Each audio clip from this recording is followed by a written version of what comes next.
Great Sir Berbin Valenzuela. Everybody say praise the Lord. Taas yung kamay, tayo po yung dumalangin.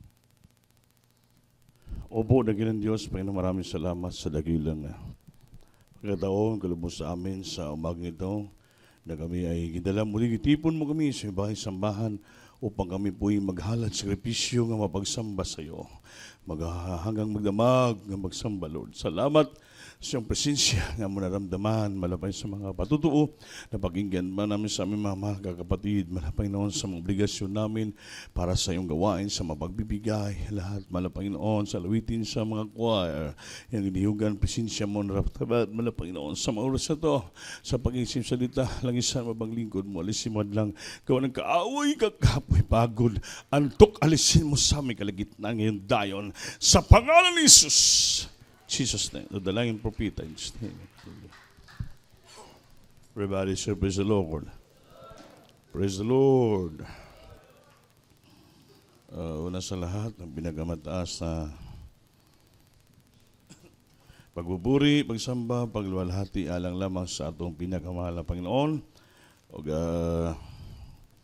dobling pagrespeto, pagalang sa Timilang Noble Pastor, Winston Almeida, the prophet of our loving God. At sa paanunay pag-alaala sa mga pinintuang turo, pagmamahal na ating milastra pinakita sa atin o sa lahat ng mga beloved children at sa inyo po lahat mga minamahal, sa atong minamahal past viewers, sa akong pamilya, sa inyong tanan, mga kapwa manggagawa at sa ang kapwa mga wali. Magandang umaga po sa lahat. Everybody say praise the Lord. Praise the Lord. Murag tulog mamangga mo. Praise the Lord. Yan ang buhay nga palakpak. Buhay na amen. Buhay nga praise the Lord. Salamat sa ating Panginoon. Mamay na mahal, di po tayo magtagal. Mag-aral natin sa umaga itong itawag na Finding the Will of God. Hanapin natin ang kalooban ng Diyos. Amen? Amen.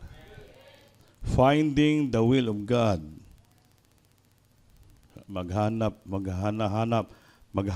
ng kalooban ng ating mahal na Panginoon. Amen ba? Sa Bisaya ni Brad. Pagpangita sa kabubuton sa Ginoo. Amen. Usahay kita ng Kristiyano, Kristiyano na kita, alam na natin ang mga salita ng Diyos. Nagbilang na po tayo ng ilang taon sa paglingkod sa Diyos. Kuminsan nakalimutan po natin gampanan at gawin ang kalooban ng Diyos. Amen. Dahil yung sakit ng tao, yung palagi nakakalimot. That's why, habang di pa bumalik ang Diyos, hindi po mawala yung pag-testimony, hindi pa wala yung Bible study, pag-preach. Bakit? Ito po yung pag-preach. Pangalan ng Pangilyo, ito po yung pag-remind sa atin ng salita ng ating mga Panginoon. Pagtuturo, pagtutuwid, sabi ng Biblia, to exhort, reprove, rebuke with all suffering and doctrine, so that the children of God will fully furnished into all good works. Mahimpit po tayo sa buong mabuting mga gawa. Palakpakan po natin ang ating Panginoon. Paulang salita ng Diyos yung nagatudlo, nagatuturo, nagakurik, nagabadlo, nagarebuke, with all long suffering and doctrine. Wala pong makaabot sa pagkakaisa. Hindi natin maabot. We cannot reach the unity of faith. Mga minamahal, hindi po naabot natin pagkakaisa sa panampalataya at hindi tayo ma-fully furnished. Amen ba? Into all good works.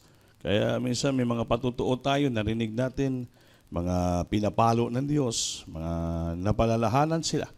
So, ang iyong palo, mga papalaala, that is a part of our life as a Christian, tinakasulat sa Biblia. Yung tawag na pagpapalo. The chastening of the Lord, yun ang mga palo, palaala. Kaya minsan, nakakalimutan na natin ang ating obligasyon sa Diyos. Amen? Amen? Karamihan, pinapalo, pinalahanan yung mga ginagamit ng ating Panginoon. Alam mo yung mga minamahal, tandaan po natin, sabi ng Biblia. Napakaswerte mong Kristiyano kung ikaw tinawag ng ating mahal na Panginoon. Tinawag ka, mayroong mga tinawag, sabi Biblia, many are called, but few are chosen. Maraming tinawag, kunti lamang yung pinili. Yung pinili, iniba sila ng Diyos para italaga sa gawain niya with special use. Gamit, used by master. Sa ating mahal na Panginoon, gamitin tayo ng Diyos. So, ibig sabihin, tinawag ka with a special purpose, gamitin ka ng Panginoon bilang manggagawa, bilang mangangaral, bilang instrumentalist, bilang choir member. Children, adults, singles, and finest, lahat may obligasyon ka in the church. Amen ba? Kaya kameraman ka. Lahat yan. Tinawag ka ng Panginoon, binagay ka dito para mabuo ang kanyang iglesia. Napakaswerte natin kung tayo po'y tinawag sa ganun na pagkatawag. Bakit? Mayroon kang responsibilidad sa gawain ng ating Panginoon. Mayroon kang gamit. Sabi niya, you must be ready for master use. Napakaswerte natin yan. Gampanan natin ang tungkulin natin ng maayos. Hindi yung parang naging baliwala lang tayo, pag-anagana, hindi po yan. Swerte po natin. Maraming gusto maging choir. Maraming gusto maging manggagawa. Maraming gusto maging preacher, pero hindi sila tinawag. Maraming gusto maging instrumentalist, hindi sila tinawag. Napakaswerte tayo, binigyan tayo ng special na gift, gasa, nagmumula sa ating mahal na Panginoon. The Lord teaches us how to sing, how to preach, how to use instruments. Lahat. Pinagpala po tayo ng Diyos. Pagpapala yan. Binihisan ka ng Diyos ng uniforme na katulad ganyan. Hindi lahat po tinawag upang bihisan yung uniforme. Para tumuntong sintamblado, hindi po. Lahat. Hindi po lahat. Ilan-ilan na ang tinawag ng Diyos. Kaya napakaswerte natin kung tinawag tayo maging ganyan. Bigyan natin ng halaga, importansya ang ating pagkatinawag. Dahil sabi niya, you must walk worthy of your calling. Where you are called by the Lord, you must walk worthy. Lumakad ka ng karapat-dapat kung saan ka tinawag ng ating pinakamamahal na Panginoon. Upang walang palo, walang problema, disgrasya, darating sa buhay. Amen ba? Sabi kanina nang nag-testify dito ng ating beloved sister Apos, Sister, yung pangalan? Nancy?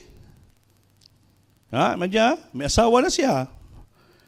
Nanatili pa rin siya naging choir member. Nag-testify siya, nanganak siya, naghihirap siya. Naghirap siya siyang nanganak siya, okay pa. Okay pa. Nung malapit sa mga anak, nag-isip siya na bababa as a choir, hindi na sa awit. Dahil nahirapan siguro, baka sabihin, mag-aanak na kasi ako Kaya mahirap na magampanan ko tungkulin ko as a choir member. Anong mahirap doon? Walang mahirap. Kung nakita ng Diyos yung eagerness, willingness ng puso mo na magpagamit sa Kanya, bakit ang Panginoon ang gagawa ng lutsanan sa iyo para magampanan mong tungkulin mo? Kung ang puso mo handa palagi, your heart is always ready for master use. Hindi po yan hadlang na mga anak ka, may asawa ka, may trabaho ka, may negosyo ka. Hindi po hadlang yan. Amen? Wala pong hadlang yan. Kung gusto mo magpagamit sa ating mahal na Panginoon, it's up to you. Ikaw ang gagawa ng desisyon mo, igagawa ng oras mo lahat, everything. Na hindi ka naman robot, mayroon kang wisdom. You already graduated from your course, college, may trabaho ka na, marunong ka na. Alam mo nang gampanan ang tungkulin mo. Hindi nakapasal ka gani sa examination mo, nakapasal ka na sa defense mo yung pag-acquire member mo, hindi mo kaya gampanan. Nako, ano ba yan? Ilagay nyo sa isip nyo. Walang hadlang yan kung gusto mo paglingkuran ang ating mahal na Panginoon. Everybody say, praise the Lord. Nung nanganak siya, okay. Pagpanganak na, ito na. Yung baby niya. Kasi ikaw hindi ka papaluin Yung baby mo na lang muna. Para lalo kang iiyak doon. Panganak baby niya, hindi na makadumi. problema na sila. Eh, sabi ng doktor, yung anak mo, makaya mo ba, misis? Ngayon anak mo, bisa ngayon hanggang lumaki, gano'n na lang, lagyan na lang ng puwit niya nung suppository, tawag yan. Para lang makadumi. Hindi ko papayag dyan. Oh. Praise the Lord, kayong Diyos namin buhay. Oh. Nagtawag ng manggagawa, nagsisi. Yun pala kasalanan. Kasi ayaw niya na magpagamit, ayaw niya magpagamit sa choir. Hindi nalugod ang Diyos sa kanyang desisyon. Dahil tinanggihan mo yung pagkatawag sa Diyos, tinawag ka with a special use. Tinanggihan mo. Dahil nag-anak ka lang. Kaya sabi ng Panginoon, pahirapan ko yung anak mo. Hindi ko pa dumihin yan. Makaya mo batiisin yung anak mo? Ganun na lang. So wala kasalanan yung anak mo. Kita ang may kasalanan, kay tayo ang ginikanan. Oh, nagsisi siya, Lord, patawarin mo ako sa desisyon ko, hindi mo nagustuhan. Bahala ka na, tulungan mo ako, tatuloy kong paggamit bilang choir. Yeah, automatic. Pinagaling ng Diyos ang kanyang baby. Ayan, normal yung baby niya, kasi usayo na dyan. Nagtataka ang doktor, taga-saan ka ba? Taga-Diyos mong usaid, buhay ang aming Diyos. Everybody say, praise the Lord. May mga example sa church na makita natin, pinapakita niyo sa atin, pinapalahan tayo, hindi dapat tayo basta magdesisyon ng mali. Amen ba? Kaya si Brother dyan, may testify yung mama niya, tsaka yung auntie, may tita niya. Nakikita namin, dati mainit kayo, ngayon, ilan-ilan na lang tumatayo dito ng choir. Eh dito, wala naman pugsanan dito, walang pilian eh. Kasi sa Bible po, whosoever will. Ang gusto lang. Whosoever will. Ang gusto lang, kabubutihan na magpagamit, yun po. Dahil wala dito recruitment agency, wala tayong pinipirmahan dito na kontrata, wala tayong pinipirmahan na anong tawag yan? Na application form na ako, Kuya Andy, mapil up ako ng application form, maging choir member. Wala. Lahat dito, kusang loob natin, dahil naramdaman po natin sa puso natin, we are convicted by the Holy Spirit, nga magamit tayo sa gawain ng Diyos. Hindi kami nag-bilit sa inyo. Amen? Walang nag-recruit sa inyo, kayo mismong kusang loob na sinabi nyo, magpagamit kami, Kuya, pwede ba kami maging choir member? Kayo yan ang nag-decision before. How come na nag-umpisa na kayo nagpagamit dito, palamig-lamig kayo? Hindi ginampanan ang iobligasyon sa ating Panginoon. Dahil bakit? Nakatapa ka na ng kuliyo, nakagraduate ka na, nakatrabaho ka na, naging businessman ka na, naging businesswoman ka na, yan ba maghadlang? Eh kung sa umpisa pa lang, sinabi namin, hindi pwede, hadlang ka.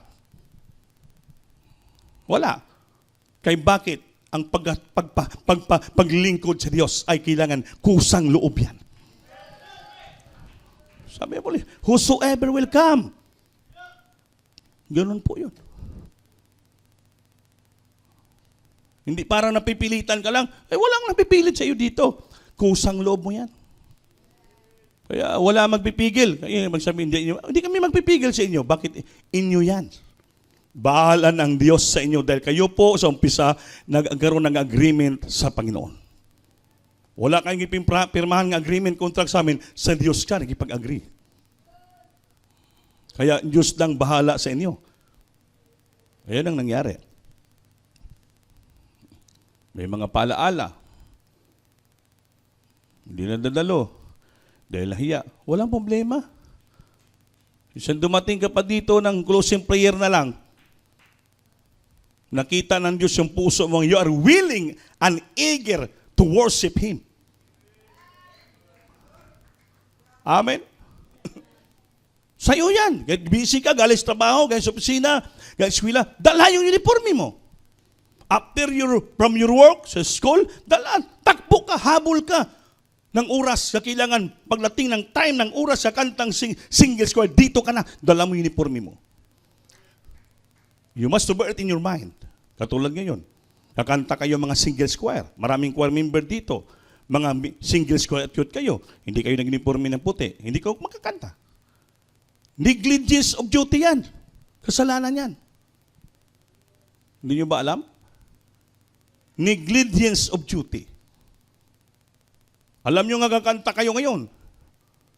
Mga youth and singles kayo, ba't hindi kayo nag-uniforme ng puti? Nag-uniforme kayo ng blue. Alam niyo naman nga magkakanta kayo. Hindi niyo ba alam? Ginatanggihan mo ang imong duty para sa Diyos. Negligence of duty yan. Kulang ka sa faithfulness, katapatan sa pagpagamit mo sa ating Panginoon. Pinipili mo lang. Maging painis lang. Wala namang kantang painis ngayon. Ang kantang yung singles, dapat magsuot kang uniforme ng single para aakyat ka dito, aawitan mo ang ating Panginoon. Tinawag ka as finest singles youth. Grabe nga pagkatawag sa iyo. Lahat ng membro ka. Yan po pag-ibulay mo sa isip mo. Hindi ko masabi na wala kayong alam. Kayo are now, malapit na graduate, kolehiyo na kayo. Nako, grabe yung kaalam nyo. Baka nakulangan lang mo ng wisdom. Sabi ng Biblia, if you lack wisdom, ask from the Lord. Kung nakulangan ka ng karunungan, hingiin mo sa ating Panginoon. Ang Panginoon magbibigay ng karunungan sa iyo. Karunungan espiritual ang hingin mo. Para malaman mo ang gampanin mo, tungkulin mo para sa ating Panginoon upang you find the will of God. Yan sabi, finding the will of God. Kaya si Solomon naging wise Si Solomon. Hindi si Solomon nanalangin ng maging mayaman, maraming pera. Hindi po siya nalangin ng ganyan. Anong pinalangin niya? Wisdom. Knowledge. Ang hiningi niya sa ating Panginoon.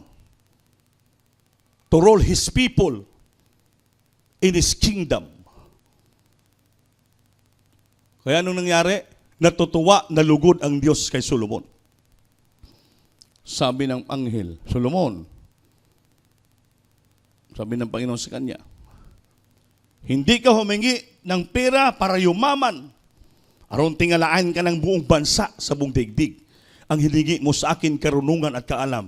Yung hindi ibigay ko yan sa iyo at yung hindi mo hiningi sa akin na kayamanan, ibibigay ko sa iyo. Yun ang hingi espiritual. Ang hingiin nyo yung wisdom. Knowledge spiritual. Aron magampanan mo yung tungkulin mo, sunod mo yung kalooban ng ating Panginoon. Kaya hindi mo hinihingi nga material blessing, success of your life materially in this earth, ibibigay ng Diyos yan. Bakit? Nasa Biblia po yun Balik-balik ng versikulo, Matthew 6:33. But seek ye first the kingdom of God and His righteousness, and all these things shall be added unto you. Lahat ng bagay, idiragdag lang nyo sa iyo. Material, financial, lahat, everything. Basta unahin mo lang, hanapin ang kanyang kaharian at ang katuwiran. Natin spiritual. Solomon, hinanap niya una Ang hinanap niya, katuwiran ng Diyos.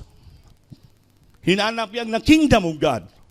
Wisdom, knowledge, understanding, spiritually, para hindi siya mawalay sa ating malapay noon. Kaya hindi nahingi nga pera, kayamanan, terrible. Si Solomon ang pinakamayaman nga hari sa buong daigdig. Pero kung sa isip mo palagi hiningi, Lord, gusto ko, Lord, maging kwartahan. Gusto ko maging ganito. Gusto ko maging successful doctor, lawyer, engineer, something, Lord. Tulungan. Pag yan ang hinihingi mo palagi, lumalayo ka na sa daan mo spiritual. Mga tandaan nyo po, as Christian, tandaan po natin, our future rely in the hands of God. Hindi po yung sarili din masunod. Kaya ang prayer ng Panginoon na, not my will, Lord, but thy will be done in me, in my life. Hindi yung sarili din masunod, matuman. Ang masunod dito, ang kalooban ng Diyos para sa atin. That's why the Bible says, finding the will of God in your life. Hanapin mo ang kalooban ng Diyos sa iyong buhay. Hindi yung sarili mong kalooban na inahanap mo palagi. Mapapalayo ka na sa ating pinakamamahal na Panginoon. Yung i-pray mo na palagi ka mapalapit sa Diyos. You always draw nigh to God. And the Lord will also draw nigh to you. Palapit ka palagi sa Diyos. Magamit ka palagi ng Panginoon. Mapakinabangan ka palagi ng Diyos. Kaya bakit? Pag inuna mo ang Diyos palagi, lahat mong pangailangan, suportaran, suplayan ng Diyos. Everybody say, praise the Lord. Praise the Lord. Amen ba? Payapa, maligaya ka, plastadong buhay mo. Wala kang disgrasya mangyari. Disgrasya, hindi nadadalo. Nahiya na daw, late palagi. No, di disgrasya. Muntik.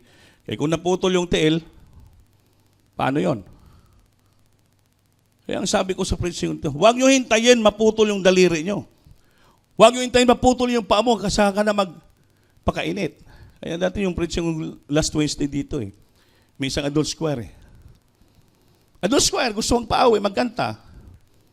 Pero pagdating sa bahay, maghubad, magbasketball, mag-inom. Tapos pag nalasing, saka pa manood ng programa sa television ng church, saka magpatugtog ng praising song, pero lasing na. Ano ba yan? Parang ang ginagawa mo San Pedro ang Panginoon, palahubog. Pag hindi nakainom, ayaw dumalo. Pag lasing na, saka magnood ng programa, maghilak-hilak pa. Malapos. Anong klaseng isip yan? Hindi maintindihan. Ano nangyari? Pinalo. Na-stroke. Yun.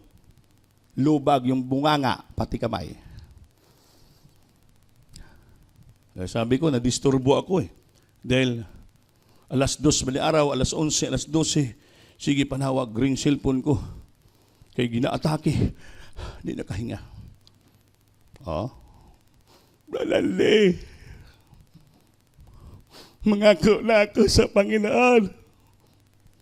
Magpagamit ako sincero. Mag-ayo ako kung hindi na, Brad. Mas mahay na hindi ka na maayo. Kaya hindi ka na mag-basketball, mag-inom. Kaya kung magandang katawan mo, mag-basketball ka. Mag-ubad ka, mag-inom-inom ka. Wala na yung pagpagamit mo.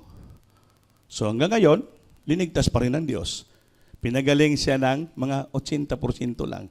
Kaya pag dumalo, ganun pa rin. Amen. Samba sa dyan, makapuri pa rin. Pero ang kamay hindi na madiretso. Bilang kutob. Yan bang gusto natin? Ang gusto ng Panginoon, kumplito tayo, makapagpuri, makapagpalakpak, makasigaw. Walang problema sa ating sarili. Kaya sa atin lang po pagsunod yan, na hindi po tayo robot. Maroon tayong kagawasan. We have our own will also, and our will to find the will of God in our life para wala pong pagpapalo, problema darating sa ating buhay. Ganoon naman kasimple yan. Alam mo na kung ano ang kalooban ng Diyos. That's why the Bible say, na mulakad ka, walk not circumspectly as fool, but wise. Lumakad ka hindi katulad ng mga buang-buang sa Biblia, kundi sa tulad ng mga marurunong. Tugtulungan mo. Everybody say, praise the Lord. Praise the Lord. Ganon po yan. Yung mga marurunong, hindi natutulog yan. Yung mga graduate na yan. May diploma na. Nakaintindi na, nakasabot na. Pero hindi nakasabot, ayan, tulog-tulog na. Amen.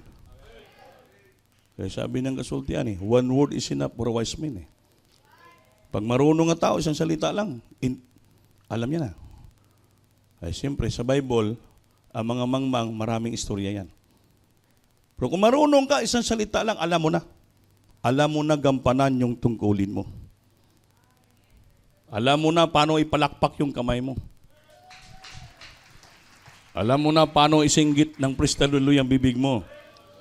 Dahil bakit? Marunong ka. Alam mo na yan. Bawat plano mo, lakad mo, desisyon mo, ay alam mo na. Kung ikaw may pahamak, ikaw may tama, you are in the right place, in the right path, alam mo na yon. Bakit? Marunong ka Everybody say, praise the Lord. Praise the Lord. Oh, sabi ng Biblia, basahin natin. Mga beloved Bible reader, para hindi ko makatulog. Ephesians chapter 2 verse 10, kindly basa. Then Hebrews chapter 12 verse 1, ihanda mo na. Then Psalms chapter 32 verse 8. Hallelujah, praise the Lord. Libro sa mga taga-episo, Kapitulo 2, versikulo 10. Kay kita iya mang mga binuhat, hinimo diha kang Kristo Jesus, alang sa mga maayong binuhatan, Amen. nga gilaraw ng daan sa Dios, aron nga niini managawi kita. Amen. Palakpakan natin Diyos, maminamahal. Naranandungog niyo ba? We are His workmanship, created in Christ Jesus unto good works, which had God before ordained that we should walk in them. Tayo daw, ginawa na tayo ng Diyos, pinurma na tayo ng ating Panginoon. Amen ba? Amen. Sa mabuting mga gawa, unto good works, hindi bad works. Amen. With God had before ordained that we should walk in Him. Ginawa tayo ng Diyos, inordinan tayo ng Panginoon, tinawag tayo ng Panginoon upang pagdating ng araw, lumakad tayo uyon sa kaniyang kalooban. Amen ba? Sapagkat ginawa, sapagkat tayo ginawa, kanyang ginawa. Sapagkat tayo kanyang gawa na nilalang kay Kristo Jesus para sa mabubuting gawa na mga inihanda ng Diyos ng una upang siya nating lakaran. Palakpakan po natin Diyos. Tandaan niyo po yun. We are the workmanship of God. Sapagkat tayo ginawa niya. Ginawa tayo ng Diyos na nilalang kay Kristo Jesus para sa mabubuting gawa. Ano mabuting gawa? Para sa paglingkod sa ating Panginoon. Magampanan natin yung tungkulin sa mabuting gawa na mga inihanda ng Diyos ng una pang siya nating lakaran. Upang ginawa tayo sa una pa. Upang siya ay ating lakaran. We must to walk in Him. Sa Kanya lang tayo lalakad. Amen? Hindi tayo naglakad ni panglakad pa sa labas.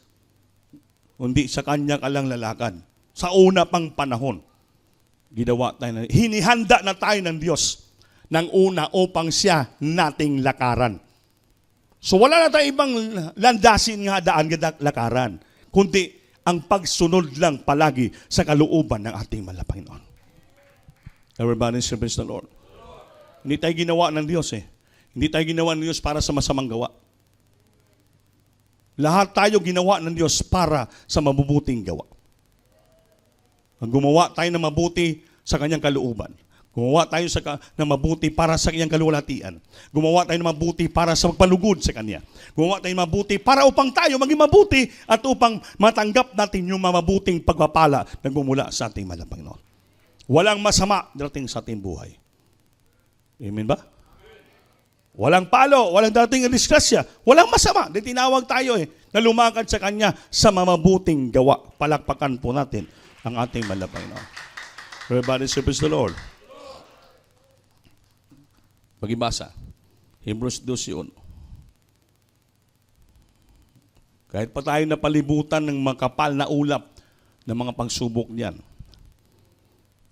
pag tinawag ka ng Diyos, talaga ang Panginoon tutulong sa atin. Aron malusutan po natin yan. Hebrews 12:1. Hallelujah, praise the Lord.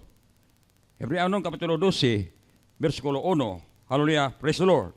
Musa sanglit, ginalimutan man kita sa ingon ka mabagang panganod sa mga saksi. Iwaklita ang tanang kabugat. Amen. Ang sala nga nagapiit paglikos kanato. Amen. O dalaganon ta nga mahalatayon ang dumba sa atong ginaapilan. Amen. Palakpakan po natin Diyos. Narinig nyo ba? Ha? Narinig nyo? Oo. Yan. Wherefore, seeing we also are compassed about with great cloud of witnesses. Napaikutan po tayo ng mga baga, makapal na mga saksi sa paligid. So let us lay aside every weight and the sin. Iwaksi daw natin. Alisin natin sa ating sarili yung mga kabigatan, problema o sala sa ating sarili. Which that do easily visit us. Ngayon po ang madaling magbihag sa atin. Kung di tayo, let us run with patience. Tatakbo tayo na may mapailob, may pagtitiis, sakripisyo. Sa lumba dagan nga linagay ng Diyos sa ating harapan. Amen ba? Amen. And let us run with patience the race that is set before us. Ito yung takbuhin natin. Takbuhin yan para sa ating harapan. Maabot natin yung finishing line. Ano yon? Yung ating kaligtasan, langit pagdating ng araw. Kaya't yamang nagkukubkub tayo ng mapapkapal na bilang ng mga saksi. Itabi namang walang liwag ang bawat pasan na mga problema na dala natin. Mga crosses, pasan. At ang pagkasalang pumipigil sa atin. No? Yung kasalanan na pumipigil sa atin. Itong problema eh. Itong pinakamabigat na dinadala ng Kristiyano, tag-ilang tulilado yan sa sarili, yung kasalanan. Yung paglabag mo sa kalooban ng Diyos. Lahat. San wala ka ng kabalaanan, kaya dinadala mo, pinapasan mo palagi yan. Eh sabi mo niya, at ang pagkakasalang pumipigil sa atin, at ating takbuhing may pagtitiis, ang takbuhing indalagay sa harapan natin. Palakpakan po natin, Diyos. Ganoon lang kasimple. Iwaksi natin, ilayuan natin ang kasalanan na dito nagapugong-napigil sa atin upang makatakbo tayo ng may pagtitiis anto sakripisyo yung takbuhin na to nilagay ng Diyos sa ating harapan. The race, that we run the race that the Lord visit us. Takbo sa lumba ng kinabuhi ito, mga minamahal. Amen? Amen? Pag uminto ka, hindi mo kaya, lilingon ka sa kawala, sa tuo, hindi ka naman panayon, hindi mo maabot yung finishing line. Wala kang korona, wala kang medalya, wala kang ribbon, wala kang panalo. Ngunit, mga minamahal, habang pinapasan mo yung mabigat na yan, liiwasan mong kasalanan, mga pumipigil sa ating bumira, sa ating balik sa sanlibutan ito, hindi mo na magampanan ang tungkulin mong pagsamba sa Diyos. Kailangan, mga minamahal, iwaksi mo daw yan upang yung takbuhin sa harapan natin kasama yung pag-antos, mga pagtitiis. Ito po yung matakbo natin na ito po linagay ng Diyos sa ating harapan upang marating natin ang maabot ang finishing line. Kayong tao nga makaabot sa finishing line, siya lamang iproklama nga winner. Siya lang pong sabitan ng ribbon, ng medalya, or corona, or tropeo, kung ano pa dyan ang premyo nila. You get a raise, you get a gift or a prize. May reward ka kung marating mo ang finishing line. Kung hindi mo marating ang finishing line, wala kang matanggap na reward. Itong takbuhin na tinatakbo natin, takbuhin ito, tagan, lumpa ito sa kinabuhi. Sabi na awit, sa unahan ng jutay, kalipay na dayon. Amen? Everybody say, praise the Lord. Ang Diyos mismo naglagay ng takbuhin ito. Siya mismong naglagay nito upang ang bawat Kristiyano magsisikap maningkamot, tumakbo sa dagan, sa lumba ng kinabuhi. Matutay magtiis, magsakripisyo. Sakripisyo po ang paglingkod sa Diyos. If you want to win, if you want to win a race, maramdaman mo mabikugan ka, lahat marami kang naramdaman nga kapagod sa lawas mo. You have to strive. Sikapin mo. Maabot ang finishing line to win a race. Ito po, takbuhin to ng buhay na walang hanggan. Pa hindi ka magpatuloy, hindi ka magpadayon. Lilingon ka, balik ka, hinto ka, hindi mo marating ang finishing line. Wala kang reward, medalya, matanggap, korona, purong-purong kuruna sa buhay na walang gan. Palakpakan po natin ang Diyos, mami naman. Everybody say, praise the Lord. Praise the Lord. Kaya dito po, tinuturo natin. Kaya naghirang Diyos ng mga mangaral, preacher, pastor, evangelist, teachers, for the perfecting of the saint. Sino magturo? Sila. The Lord put them in the church. They are all the element and factors of the church. Nga sila po ay magtuturo to instruct and to teach sa lahat ng mga kapatiran, mga tao, upang sila po ay pagpapalain ng Diyos. Eh, wala magtuturo, wala mag-instruction, wala mangaral, wala magtuwid, wala pong mapapuntang langit, wala makarating sa finishing line. Ipalakpak mong kamay mo. Everybody say, praise the Lord. Pag-ibasa, beloved Bible reader. Salmo 32:8. Then, sundan mo naman, Salmo 37:23. Praise the Lord. And Jeremiah chapter 10, verse 23. Salmo Kapitulo 32, versikulo 8. Igapahamatngon ko kanimo, ug igatudlo ko kanimo ang dalan nga imong pagalaktan. Sa ibabaw nimo, igatutok ko ang akong mga mata sa pagtambag kanimo. Palakpakan po natin Diyos, mga minamahal. Lahat sumigaw ng praise the Lord. Ha? Anong sabi ng Biblia? I will instruct thee and teach thee in the way which thou shalt go. I will guide thee with my eyes. Amen ba? Tinuturuan tayo ng salita ng Diyos. Tinuturuan tayo ng ating mahal na Panginoon. Amen ba? Upang lumakad tayo ng maayos. At yung mata ng Diyos, hindi po yan lalayo sa atin. The eyes of the Lord is always upon the righteous. Ang mata ng Panginoon palagi nakatingin sa mga gumagawa ng katwiran. Palakpakan po natin Diyos, maminamahal. The eyes of the Lord is always upon the righteous. Aking ipaalam sa inyo, aking ipaalam sa iyo, at ituturo sa iyo ang daan na inyong lalakaran. So, tinuturo sa atin the right way, the right path, leading to a new life, leading to eternal life.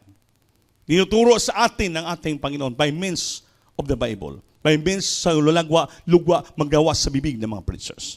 Aking ipapaalam sa iyo. I will instruct you. Teach you, ituturo sa iyo ang daan na inyong lalakaran. Papayuhan kita ng ating mga mata ay nakatitig sa iyo. Tamo? Papayuhan niya pa kita ng iyang mga mata. At siya palagi nakatitig sa atin. Palakpakan po natin, Diyos, maminamahal. I will guide you with my eye. Imagine, papayuhan niya tayo sa kanyang mata. I will guide you with my eye. Saan man tayo pumaroon, saan pupunta, basta matuwid yung ating lakad, ang mata ng Diyos palagi nakatingin sa atin. The eyes of the Lord is always upon the righteous. But if you do evil, lalayo na po ang mata ng Diyos sa iyo. Amen ba? Amen? Papayuhan niya tayo ng aking mga mata, sabi niya, nakatitig palagi sa atin. Nakatingin palagi ang Diyos sa atin. Kaya pinapaalam niya sa atin ang lahat niyang kautusan. Tamang landasin ng buhay. Ituturo niya sa atin ang daan na ating dapat lakaran. Hindi tayo matisod, hindi tayo mahulog, hindi tayo madisgrasya. Mga minahal, siya mismo ang magtuturo ng tamang daan na ating dapat lakaran. At i-guide niya po tayo at titigan niya pala tayo, titingnan niya pala tayo palagi ng kanyang mata. Saan man tayong paroon. Kaya kung minsan nadidisgrasya na po tayo, andyan pa rin yung protection ng Diyos. Pinintulutan ng Panginoon na may darating sa atin yung mga palaala upang tayo po maging matuwid sa tamang lakaran natin sa pagsunod sa Diyos. You must know to find the will of God. Pero ang mata ng Diyos palagi pa rin nakatingin sa atin. Amen ba? Pinoproteksyonan pa rin tayo ng ating pinakamahal na Panginoon. Kaya kung wala siya nag-protection sa atin, yung matay nakatingin sa atin, sigurado, bawat disgrasya natin, putol ang ating daliri. Bawat disgrasya natin, putol ating paa. Bawat disgrasya natin, hanggang mamatay na lang tayo. Bakit? Walang mata ng Diyos na katingin ng protection sa atin. Magpasalamat tayo, pinalalahanan tayo ng ating mahal na Panginoon upang bumalik tayo sa tamang landasin ng ating lalakad. Upang tayo makapagsisi ng ating kasalanan, maibalik natin ng tamang paglakad ang ating buhay sa Diyos. You must to know and find the real exact will of God in our life. Palakpakan natin Diyos. Everybody say, praise the Lord. Praise the Lord. Ay importante po yung God plan is very important in life. Kailangan sumunod tayo sa mga plano ng Diyos sa ating buhay. Huwag natin pangunahan ng Diyos. Sumunod tayo. God plans is very important in life. Ang plano ng Diyos ay napaka-importante sa ating buhay. Hayaan natin ang Diyos magplano ng ating buhay. Hindi po tayo magplano ng sanatin para sa Diyos. Ang Diyos ang magplano ng ating buhay. Lord, teach me. Instruct me, Lord. Guide me into the right way. Ikaw magplano ng buhay ko. Ano bang dapat gawin ko, Panginoon? Yung plano ng Diyos, importante sa buhay natin. Hindi ikaw magpaplano ng buhay mo para sa Diyos. Marami kasing Kristiyano, kaya dumarating sa ilang problema. Sila ang nagpaplano ng buhay nila para sa Diyos. Dapat tayo ang Diyos ang magplano sa ating buhay. Palakpakan natin Diyos, maminamahal. Mga Kristiyano, sila nagpaplano. Hindi lang muna ako sasamba kasi may puntahan pa ako. Hindi lang muna akong dadalo kasi mayroon akong importanteng trabaho sa eskwelahan. Sila nagpaplano.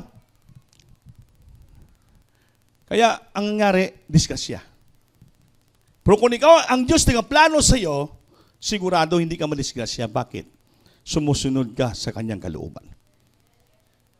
Everybody say, praise the Lord. Praise the Lord.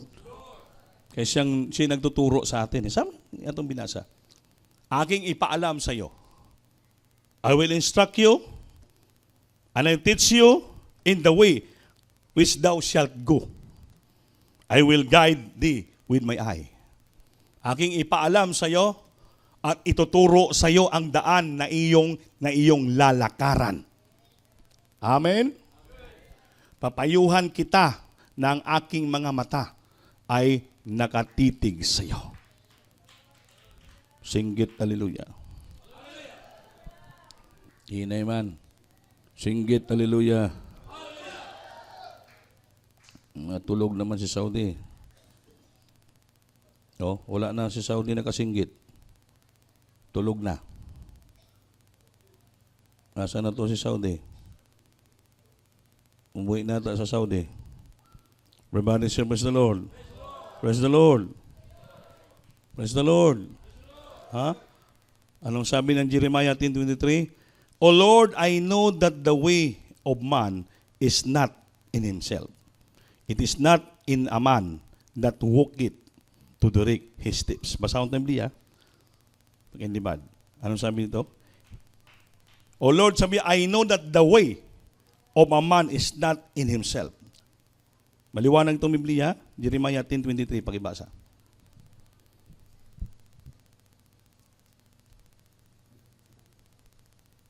Hallelujah, praise the Lord. Libro sa Jeremias, Kapitulo 10, versikulo 23. O Ginoo, ako nasayod nga ang dalan sa tao, wala diha sa iyang kaugalingon. Amen. Kini wala sa tao nga mulakaw aron sa pagtultul sa iyang mga lakang. Palakpakan po ang Diyos. Hindi po sa atin. Kung hinahanap po ang kalooban ng Diyos sa Biblia, hindi po sa tao ang naghahanap ng iyang daan. Hindi po. At wala sa tao na siya po maghanap ng kanyang sariling daan. Ang ibig sabihin, ang Panginoon talaga ang maghanap ng tama mong daan. O Panginoon, talastas ko na ang lakad ng tao ay hindi sa kanyang sarili. Hindi para sa taong lumalakad ang magtuwid sa kanyang mga hakbang? Wala. Wala sa tao. Kaya ibig sabihin, hindi po tayo ang nagpaplano ng ating hakbang. Hayaan po natin na ang Diyos magplano ng ating hakbang. Kaya sabi "Ako, Panginoon, talastas ko na ang lakad." Ang lakad ng tao ay hindi sa kanyang sarili. Hindi para sa taong lumalakad ang magtuwid sa kanyang mga hakbang. Hindi po daw ang tao. Hindi po ang taong lumalakad ang magtuwid sa kanyang mga hakbang. Hindi ang tao. Hindi pwede nga ituwid ko itong daan ko, itong gawin ko. Hindi. Ang lahat galing sa Diyos. Siya lang ang may karapatan magtuwid ng ating daan. Siya lang may karapatan magbigay ng ating daan. Wala daw sa ating plano. Wala daw sa ating desisyon, sa Diyos lahat. Kaya ibig sabihin, tayong Kristiyano, sunod-sunuran lang tayo sa ating pinakamamahal na Panginoon. Let God flood impart in our life. Siya po ang magtuwid sa ating daan. Siya po magplano sa ating buhay. Ang ating gawin, ipasakop lang natin ang ating buhay sa Kanya. Lord, bahala ka na sa aking buhay. Lord, bahala ka na sa aking plano. Lord, bahala ka na kung saan ako pupunta. Pag yan ang gusto mo, matutuwa ang ating mahal na Panginoon.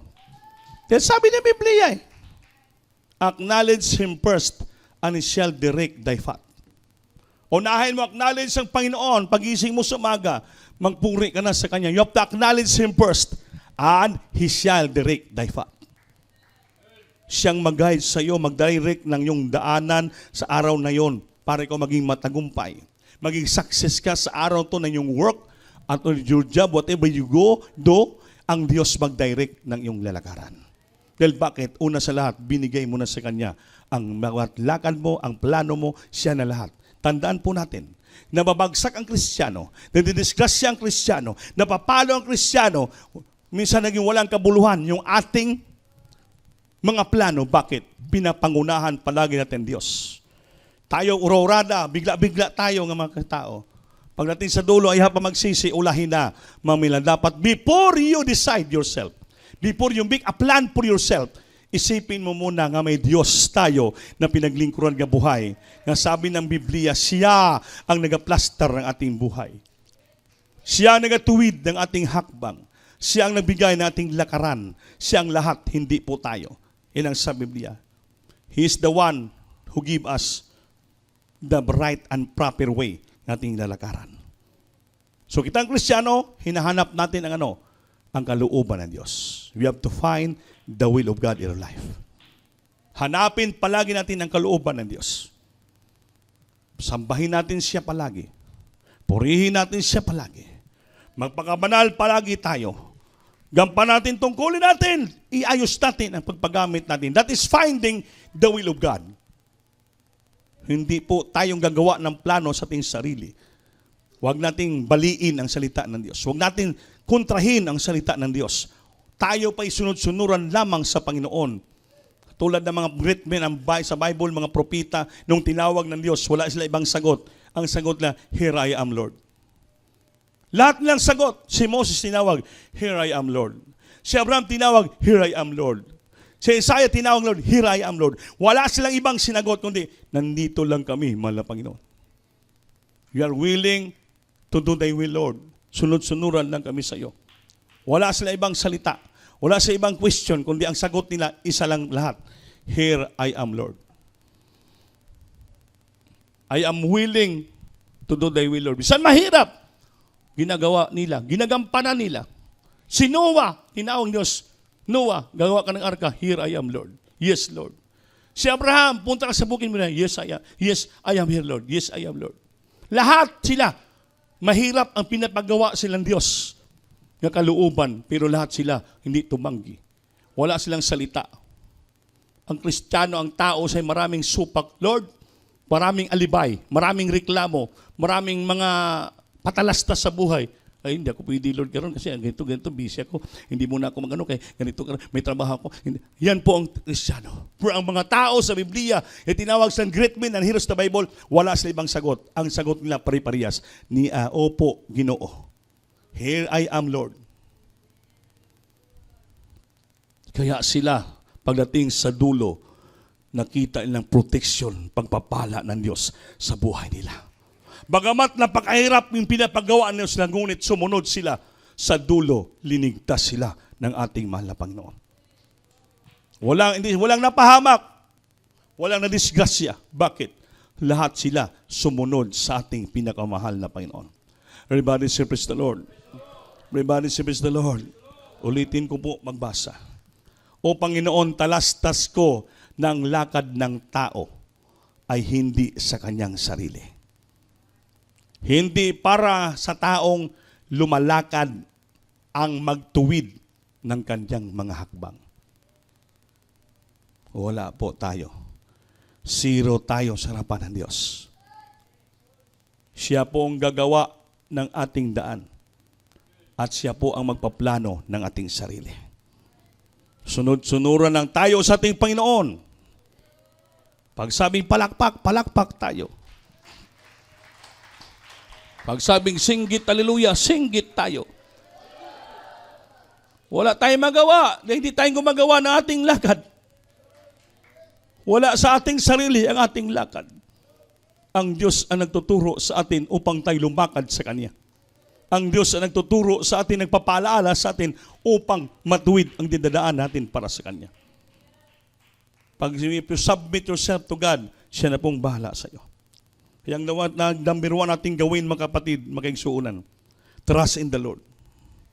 That is the first step gawin natin. You have to trust in the Lord. Saligan mo ang Panginoon. Pangalawa, delight thyself unto the Lord. Delight. Sabihin, maging baligaya ka muna at gawin mong kalooban ng Diyos. Pangatlo, commit thy way unto the Lord. Commit. Ibigay mo ang imong mga daan, lakad sa ating mahal na Panginoon. Pang-apat, rest in the Lord upang ikaw magpahinga ka sa ating mahal na Panginoon. Panglima, cease from anger. Ilikayan mo at layuan mo yung palaging masuko at magalit at mapungot at maurido upang ikaw ay pagpapalain ng Diyos. Everybody praise the Lord. Ang Kristiyano kasi dali maburido yan. Dali mainis. Dali maprobok. Pag nainis na, maprobok na, wala nang linyada sa Panginoon. Kaya nagpalaala ang Diyos. Cease from anger. Rest in the Lord. Magpahinga ka sa ating Panginoon.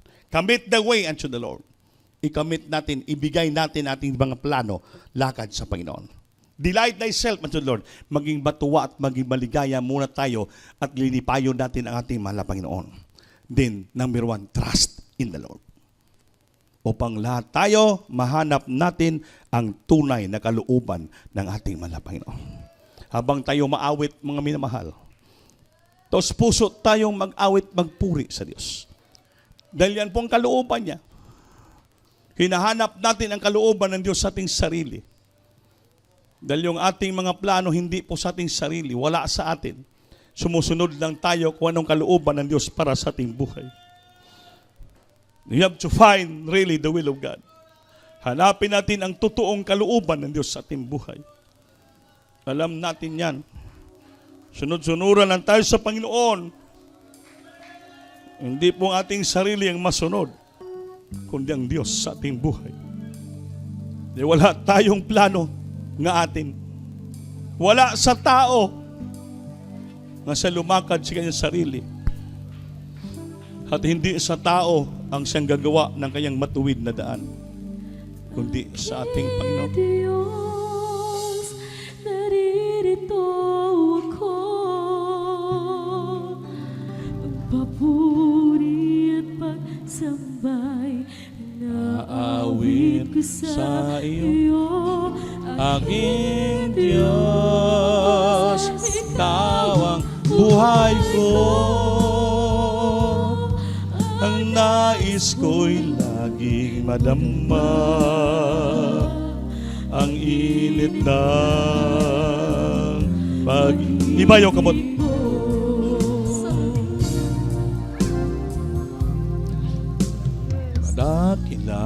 Dalaan ng pag-ibig mo. Napahamak ka ng dahil sa kasalanan ko. Ang buhay ko'y nialay mo, mapalaya mo lang ako. Kaya't pasasalamat ay para lang sa'yo, aking Diyos. Naririto ko ang papuri at pagsamba, inaawit ko sa iyo, aking Diyos.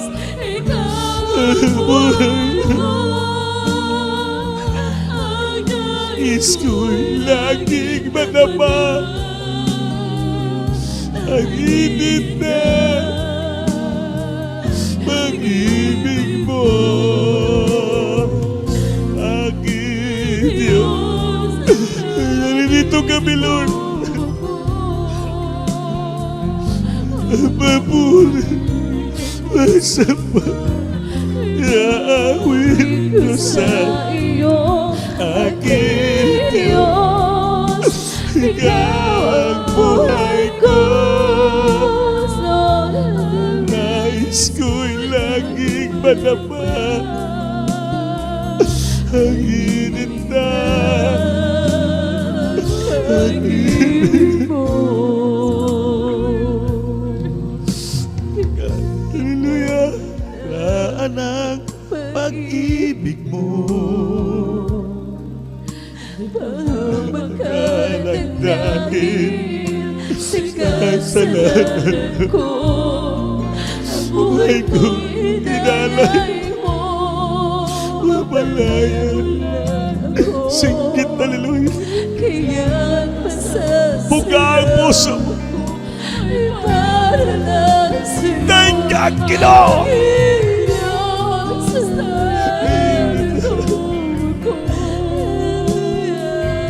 Ang papuri at pagsamba, inaawit ko sa iyo, aking. Maningkamot ka, sikapin mo, mapusbus ka, pamati ang presensya, marivive ka. Anong kalooban niyo sa masunod mo? Ibayaw kamot,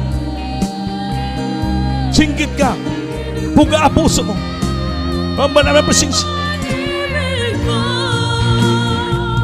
Aking Diyos, naririto ako.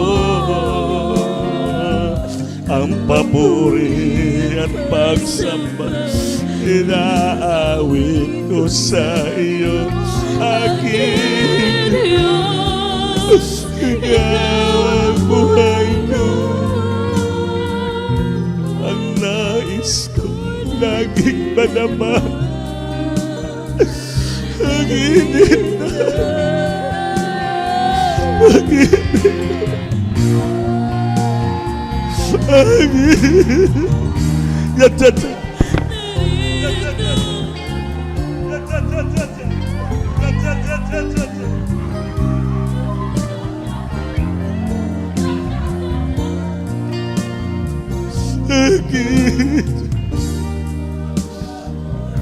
Ang buhay ko, ang nais ko'y laging madama ang init na pag-ibig mo,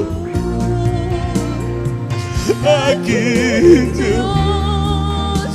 Naririto ako, ang papuri at pagsamba, iaawit ko sa iyo, aking ikaw ang buhay ko.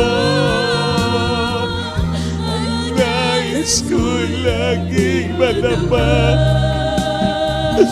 ang init na pag-ibig mo. Ang nais ko'y laging madama ang init na pag-ibig pag-ibig mo. Hallelujah! Singgit. Gusto namin malamap palaging init ng pag-ibig mo, Lord. Upang hindi kami manglalamig. Gusto namin palagi malama ang init ng pagmamahal mo sa amin. Upang masunod namin yung kalooban. Hallelujah.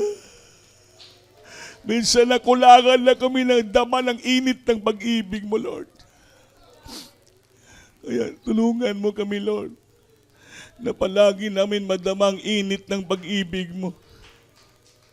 Hindi maglalamig yung pag-ibig namin sa iyo. Palagi mainit ang madama namin ng pag-ibig. Hallelujah!